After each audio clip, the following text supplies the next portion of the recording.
Hello, I'm Lieutenant Colonel Jeffrey Makita, And I'm Commander Satyan Gada. and today we are discussing a powerful tool that is capable of changing the landscape of healthcare as we know it.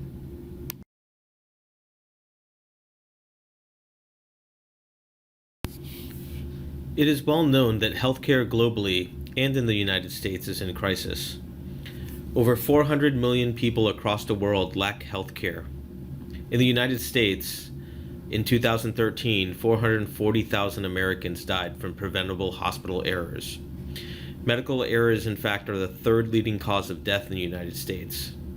And a third of healthcare expenditures, which equates to $750 billion annually, don't actually improve healthcare.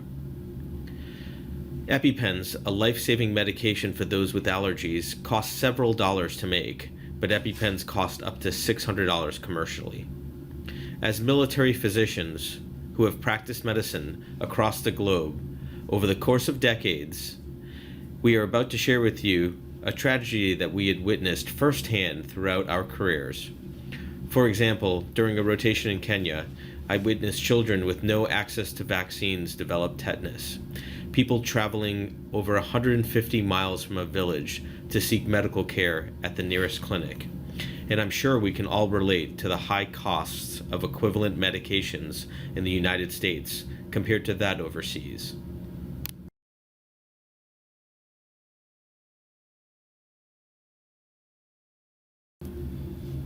Although the World Health Organization, charitable organizations, the Institute of Medicine, and the United States government has addressed this crisis, the response has been tepid at best.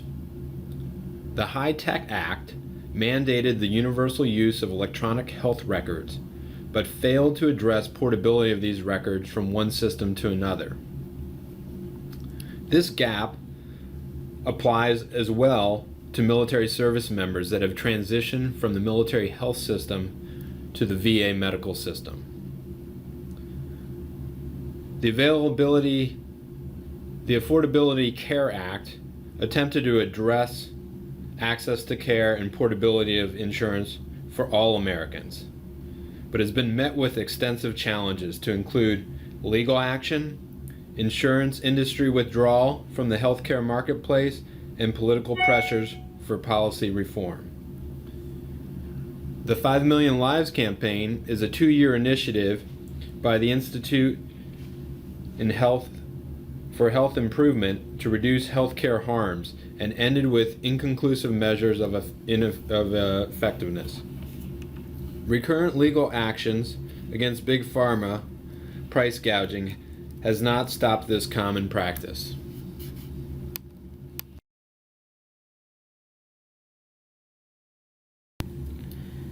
Imagine if we could effectively implement a sustained solution to these healthcare issues. Countless lives and dollars could be saved, and the quality of healthcare dramatically improved.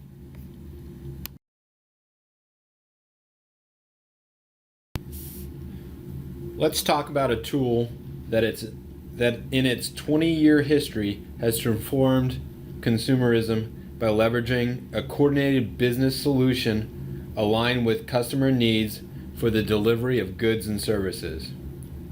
We are, of course, referring to Amazon, which is the most powerful tool for consumerism available today. Let's explore the secrets of Amazon's success. Real-time access 24 hours a day, incredible timely service and delivery, decreased costs, quality, excellent customer service, ease of use, an inclusive marketplace, reliability, and service to the underserved communities, as well as a variety of purchase options, new, used, live streaming, etc.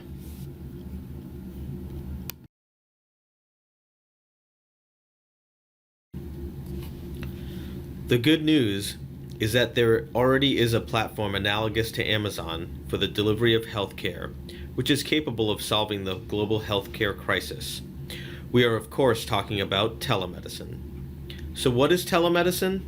The American Telemedicine Association formally defines telemedicine as the use of medical information exchanged from one site to another via electronic communications to improve a patient's clinical health status. It comes in many forms and has proven its positive impacts on numerous aspects of medicine, time and time again. This solution has been in place for 40 years, and it's transforming healthcare by integrating into the ongoing operations of hospitals, specialty departments, home health agencies, private physician offices, as well as consumers' homes and workplaces.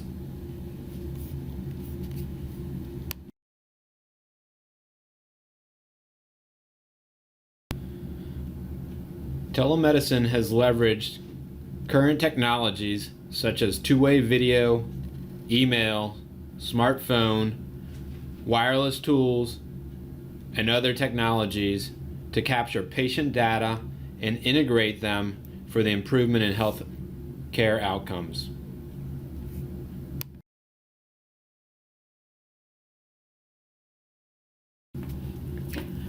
Telemedicine is organized across a number of platforms. There's the traditional patient-provider interactions for diagnosis and treatment of disease, provider-to-provider interactions for consultation, and also patient-to-patient interactions, such as support groups.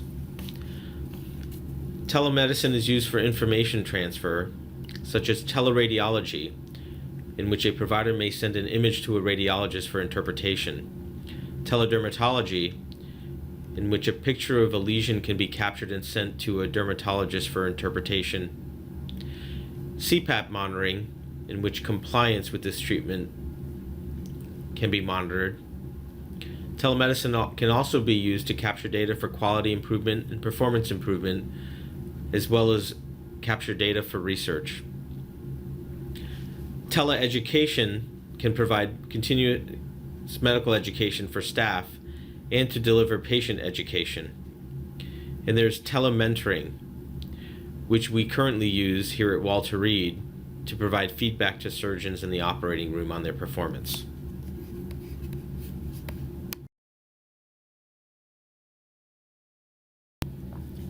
Telemedicine has been deployed successfully in a variety of healthcare settings.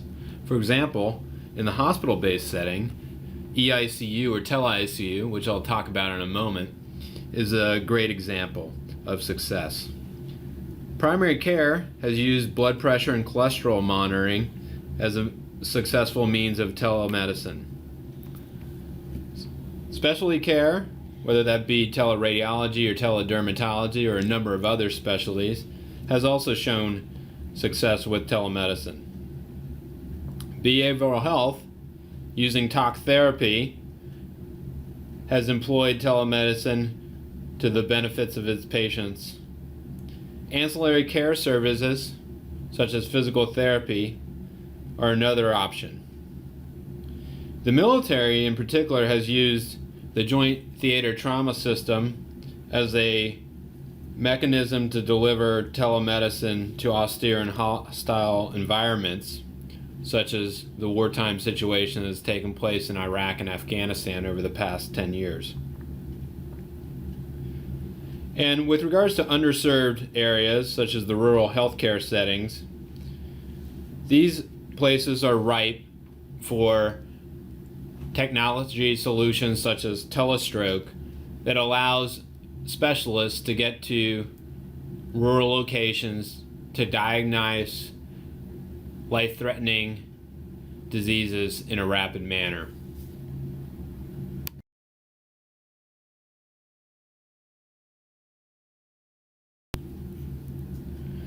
Tele-ICU or EICU is a platform I'm quite familiar with, having worked in this setting for a number of years.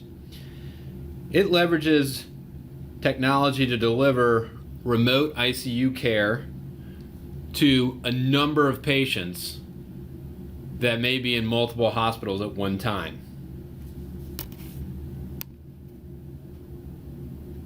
EICU in particular has leveraged data monitoring, the ability to obtain quality measures with alerts that are actionable by patient, and a personal infrastructure that allows for healthcare delivery that results in cost savings, a reduction in length of stays, and a reduction in mortality.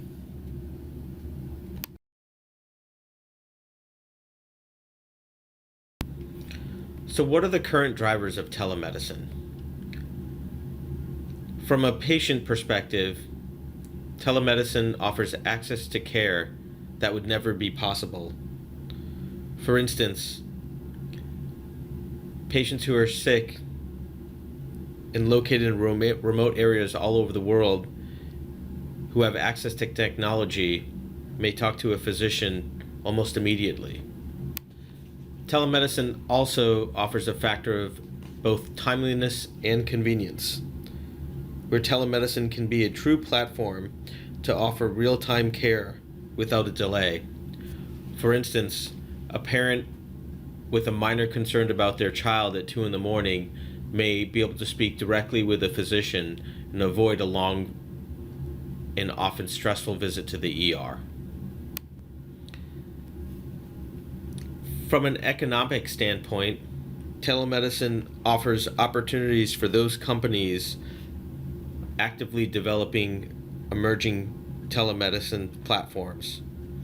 In addition, telemedicine can bring large cost savings, both to the patient with decreased lost time from work, as well as the provider, who may have less of a need for ancillary staff as well as physical building space, thus reducing overhead.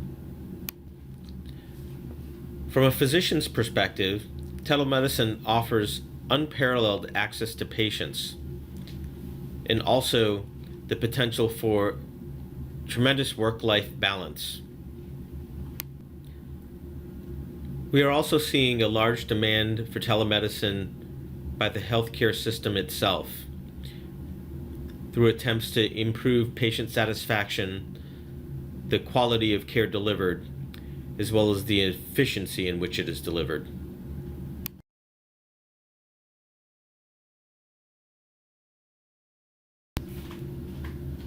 Telemedicine is a well-developed, proven, viable tool that provides a global solution for our healthcare crisis. Numerous standalone telemedicine platforms have already shown cost savings and efficiencies.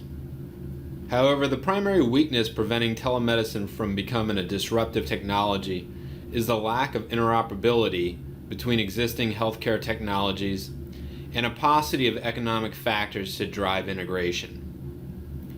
Telemedicine will clearly be a challenge to the existing healthcare model, whether it be virtual doctor-patient relationships, interstate and international delivery of care, creating regulatory challenges that might impact licensure, HIPAA, or maybe it's language or cultural barriers. Or the challenge of how do you create the cost savings that are necessary without having a large enough scale to employ the telemedicine technology. And then finally, insurance reimbursements must also allow for a profitable model.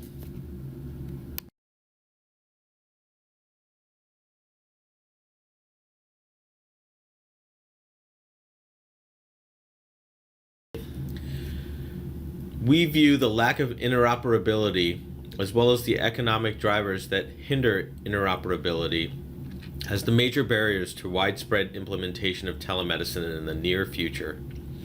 Also, telemedicine will pose a significant threat to healthcare providers unless there is financial incentive to utilize this modality while still leveraging an overall cost savings to the healthcare industry.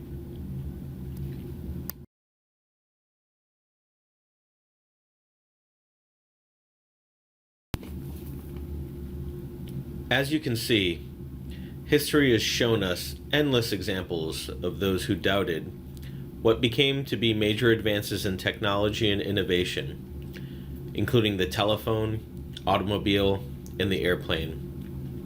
In 1942, Popular mechanics believed a light computer would weigh 1.5 tons, which is funny as we narrate this video on a 14-ounce laptop. We argue that telemedicine is primed for broader utilization, and by advancing the use of telemedicine, we can rapidly advance the integration of information systems, improve access to care, the quality of care, and reduce healthcare costs globally.